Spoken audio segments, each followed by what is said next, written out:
Hello అండి, అందరికీ నమస్కారం. నేను మీ కట్టా కార్తీక్.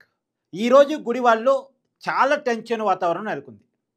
నిజానికి గుడివాడ అంటే ఒకప్పుడు కొడానని అడ్డాగా పిలుచుకునేవాళ్ళు. ఎందుకు అంటే 2004, 2009, 2014, 2019 4 సార్లు వరుసగా గెలిచినటువంటి ఎమ్మెల్యే కొడాలి నాని. 2 సార్లు టీడీపీ పార్టీ నుంచి, 2 సార్లు వైసీపీ పార్టీ నుంచి వరుసగా 4 సార్లు గెలిచారు. హ్యాట్రిక్ పైనే గెలిచారు ఆయన. కానీ మొన్న ఎన్నికల్లో మాత్రం ఓడిపోయారు. మొన్న ఎన్నికల్లో ఓడిపోవటానికి ఉన్న కారణం నేను చాలా వీడియోలో చెప్పున్నాను. కొడాలి నాని నోటి దూల ఫలితంగా కొడాలి నాని జనానికి దూరం అయిపోయారు. ఒక మాస్ లీడర్ అయినప్పటికీ కూడా, అక్కడ జనాల్లో కొంత మంచి పేరు సంపాదించుకున్నప్పటికీ కూడా నోటి దూల ఫలితంగా కొడాలి నాని గుడివాడికి దూరం అయిపోయారు. గుడివాడ ప్రజల్లో మనసుల్లో నుంచి వెళ్ళిపోయారు. ఇతని నోటి దూల ఇతన్ని ఓడించింది. ఇవాళ కొడాలి నాని కనపడితే మేము ఊరుకోము అనే కాడికి కొడాలి నాని మీద అసహ్యం పెరిగిపోయింది. నిజానికి వాళ్ళ గుడివాడలో వైసీపీ విస్తృతస్థాయి సమావేశాన్ని పెట్టారు. ఆ సమావేశంలో కొంత సహజంగానే టీడీపీకి వ్యతిరేకమైన బ్యానర్లు, చంద్రబాబు నాయుడికి వ్యతిరేకమైన బ్యానర్లు ప్రదర్శించారు. ఏమినని, ఏదో వీళ్ళు వైసీపీ ప్రోగ్రాం తీసుకున్నారు కదా, బాబు గ్యారంటీ మోసం, అదే బాబు షూరిటీ మోసం గ్యారంటీ అని చెప్పేసి ఆ బ్యానర్లు చంద్రబాబు నాయుడిని, టీడీపీ ప్రభుత్వాన్ని, కూటమి ప్రభుత్వాన్ని కించపరుస్తూ కొన్ని బ్యానర్లు వెలిచాయి. ఆ బ్యానర్లకి కౌంటర్గా టీడీపీ కొంతమంది కార్యకర్తలు కూడా కొన్ని బ్యానర్లు కట్టారు. ఏది, కొడాలి నాని గారి గతంలో నన్ను కనుక గుడివాడలో ఓడిస్తే, టీడీపీ ప్రభుత్వం అంటే కూటమి ప్రభుత్వం కనుక అధికారంలోకి వస్తే, వైసీపీని కనుక ఓడించగలిగితే చంద్రబాబు నాయుడు దగ్గర బూట్లు నాకుతూ పనిచేస్తాను అని చెప్పేసి గతంలో కొడాలి నాని కామెంట్ చేశాడు, సవాలు విసిరారు. అంటే గతంలో కొడాలి నాని ఏది పడితే అది మాట్లాడేవాళ్ళండి, మీకు తెలుసు కదా ఆ విషయం. కొడాలి నాని అలా మాట్లాడటం వల్లే ఇలా ఈ పరిస్థితి వచ్చింది. సో కొడాలి నాని మాటని గుర్తు చేస్తూ మరి చంద్రబాబు నాయుడు దగ్గర కాళ్ళ బూట్ల దగ్గర కొడాలి నానిని పెట్టి కొన్ని ఫ్లెక్సీలు తయారు చేసి వాళ్ళు కట్టారు. ఇప్పుడు కార్యకర్తల మధ్య వాగ్వాదం, గొడవ. ఎవరి ఫ్లెక్సీలు అంటే ఒకరి ఫ్లెక్సీలు ఇంకొకరు చింపేసుకునేటువంటి పరిస్థితి. పోలీసులు ఇరు వర్గాల్ని సంధాయించారు. ఇరు వర్గాల మధ్య కూడా ఒక ఘర్షణపూరిత వాతావరణం నెలకొంది. అయితే ఈ ఘర్షణకి ఇంకో కారణం కూడా ఉంది. వైసీపీ మాజీ మంత్రి పేరు నాని నిన్న కొన్ని కీలకమైన వ్యాఖ్యలు చేశారు. ఏమని వ్యాఖ్యలు చేశారు? రప్పారప్ప అని డైలాగ్ కొట్టద్దు, చీకట్లో కన్ను కొట్టేసి చేసేయాలి, తర్వాత ఏమీ తెలియనట్టు ఏం జరిగిందిరా అనేయాలి. చేసేయాలంటే ఏం చేసేయాలి? చంపేయాలా? అంటే చీకట్లో చంపేయాలి అని అర్థం వచ్చేరా? అంటే ఆ డైరెక్ట్ ఆ పదం వాడకపోయినా ఆ అర్థం వచ్చేరా? రప్ప అంటం కాదు, చీకట్లో కన్నుగొట్టి చేసేయాలి, మళ్ళీ బయటకు వచ్చి ఏం జరిగింది అనేటువంటి విషయాన్ని మాట్లాడాలి అని ఒక నాయకుడే, ఒక మాజీ మంత్రే చేసిన కామెంట్స్ ఇవాళ సోషల్ మీడియా చాలా పెద్ద వైరల్గా మారాయి. ఆ పేరు నాని ఇవాళ గుడివాడ మీటింగ్కి గెస్ట్గా వస్తున్నారు. అందులో కూటమి కార్యకర్తలను, ప్రభుత్వాన్ని ఉద్దేశించి ఈ మధ్య రప్ప డైలాగులతో ఇరుచుకుపడేటువంటి పేరు నాని మీద కూడా అక్కడ ప్రజలు, అక్కడ కూటమి కార్యకర్తలు వాళ్ళు అడ్డుకోవడానికి ప్రయత్నం చేశారు.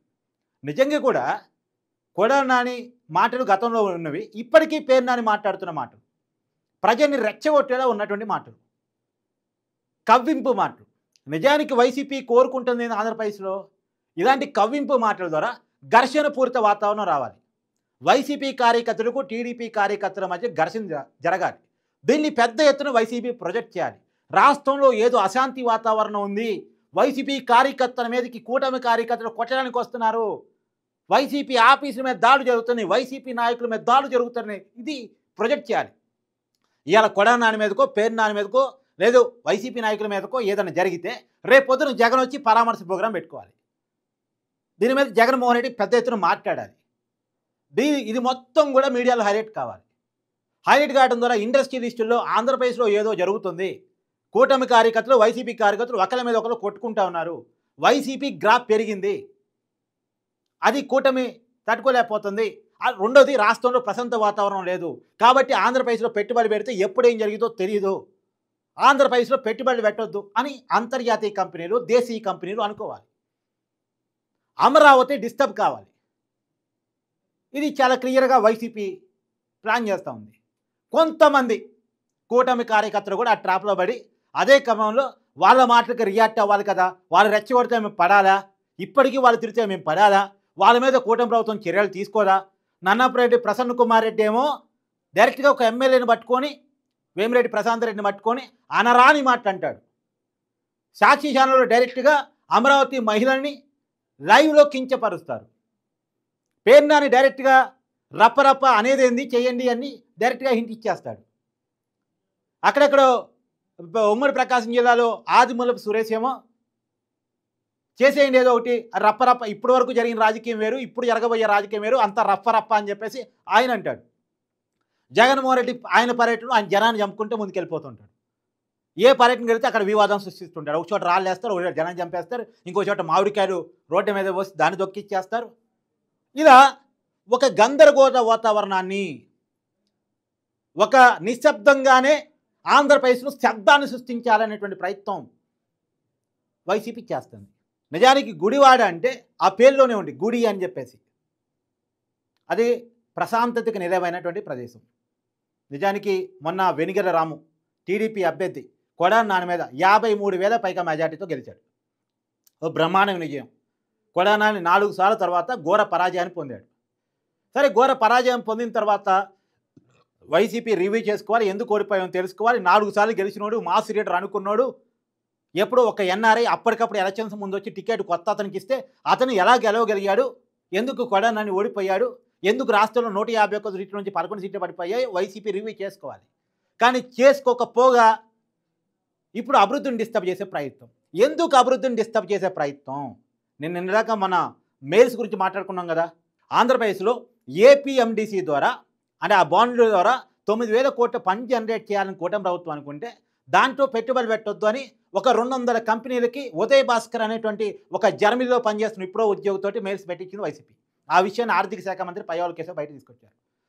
ఎందుకు ఆంధ్రప్రదేశ్లో ఫండ్ జనరేట్ అయితే, ఆంధ్రప్రదేశ్కి పెట్టుబడులు వస్తే, ఆంధ్రప్రదేశ్లో కంపెనీలు పెడితే, ఆంధ్రప్రదేశ్లో ఉద్యోగాలు వస్తే, కూటమి ప్రభుత్వం మీద పాజిటివ్ ఏర్పడితే ఎప్పటికీ వైసీపీకి అధికారం రాదు. ఇప్పుడు వైసీపీ ఏం చెప్పుకోవాలి? సంక్షేమ పథకాల గురించి చెప్తా ఉంది. ఆ పథకం రాలేదు, ఈ పథకం రాలేదు, పలానోళ్ళకి రాలేదు, పలానోళ్ళకి రాలేదు అని చెప్తా ఉంది. ఇవాళ కాకపోయినా రేపైనా ఆ పథకాన్ని అమలు చేస్తారు, ఎవరెవరికి రాలేదు వాళ్ళకి ఇచ్చుకుంటూ పోతారు. ఈ పథకాలని నమ్ముకొని ఎన్నాళ్ళు ఒకవేళ అభివృద్ధి కనపడింది అనుకో, ప్రజలు తమ కాళ్ళ మీద తాము నిలబడగలిగే పరిస్థితిలోకి వచ్చారని వాళ్ళకి అర్థమైందనుకో, ఈ పథకాల విషయం అసలు జనంలోకి వెళ్ళదు. కాబట్టి ముందు ఉద్యోగాలు లేకుండా చేయాలి అంటే కంపెనీలు ఆపాలి, పెట్టుబడులు ఆపాలి, ఏదో ఒక డిస్టర్బెన్స్ క్రియేట్ చేయాలి. ఫండ్ జనరేట్ కాకుండా అమరావతి డెవలప్ అయిందనుకోండి, ఒక రాజధాని తయారైందనుకోండి, పోలవరం కంప్లీట్ అయిందనుకోండి, ఆ వైజాగ్లో టీసీఎస్, కాగ్నిజెంట్ ఇలాంటి అంతర్జాతీయ కంపెనీలు ల్యాండింగ్ అయ్యాయనుకోండి, వైసీపీకి వచ్చే ఎన్నికలు ఏముంటుంది? వైజాగ్ రాజధానిగా పెడతానన్నా వైజాగ్ ప్రజలు ఓటేరు. ఎందుకంటే అక్కడ అంతర్జాతీయ కంపెనీలు పెట్టుబడి పెట్టిన తర్వాత, అక్కడ ఒక కంపెనీ కనపడుతున్న తర్వాత, అంటే ఐటీ హబ్గా వైజాగ్ కనపడుతున్న తర్వాత ఇప్పటికే ఉత్తరాంధ్ర ప్రజలు మొన్ననే వద్దు పో అని చెప్పిన పరిస్థితి. రాజధాని పెడతానన్నా, నివాసం ఉంటానన్నా వద్దు పో జగన్ అని చెప్పిన పరిస్థితి. రేపొద్దున ఎవరు ఓటేస్తారు? సో వైసీపీకి అర్థమైపోయింది, ఇక్కడ అమరావతి కట్టబడితే, అభివృద్ధి జరిగిపోతే రేపటి రోజున ఆంధ్రప్రదేశ్లో వైసీపీకి అవకాశం ఉండదు, ఇక పార్టీ సర్దుకోవాల్సిందే, దుకాణం సర్దుకోవాల్సిందే అని అర్థమైపోయింది. కానీ అధికారం అవసరం, అత్యవసరం. ఏ రాజకీయ పార్టీకైనా అధికారం అవసరం, కానీ వైసీపీకి అత్యవసరం. ఎందుకు? తమ డబ్బులు కాపాడుకోవాలి, తమ ఆస్తులు కాపాడుకోవాలి, తమ మీద ఉన్న కేసుల నుంచి తప్పించుకోవాలి అంటే అధికారం ఉండాలి, ఎంపీలు ఎక్కువ ఉండాలి, కేంద్రంతో లాబింగ్ చేసుకునేటువంటి పరిస్థితులు ఆ పార్టీ ఉండాలి. అలా ఉండాలంటే ఆ పార్టీ చేతిలో అధికారం ఉండాలి, ఉండి తీరాలి. అందుకని అధికారం కోసం ఏమైనా చేయడానికి, ఎంత దూరమైనా వెళ్ళడానికి వైసీపీ ఎప్పుడూ సిద్ధంగానే ఉంటుంది. ఇప్పుడు అందుకనే కొంత కవ్వింపు చర్యలు, కొంత ప్రజల్ని గందరగోళపరిచే చర్యలు చేస్తూ ఉంది. సహజంగా ఆ ట్రాప్లో కూటమి కార్యకర్తలు కూడా పడకపోతే మంచిది అనేటువంటిది నా వ్యక్తిగత అభిప్రాయం. మీ అభిప్రాయాన్ని కూడా దయచేసి కామెంట్ చేయండి.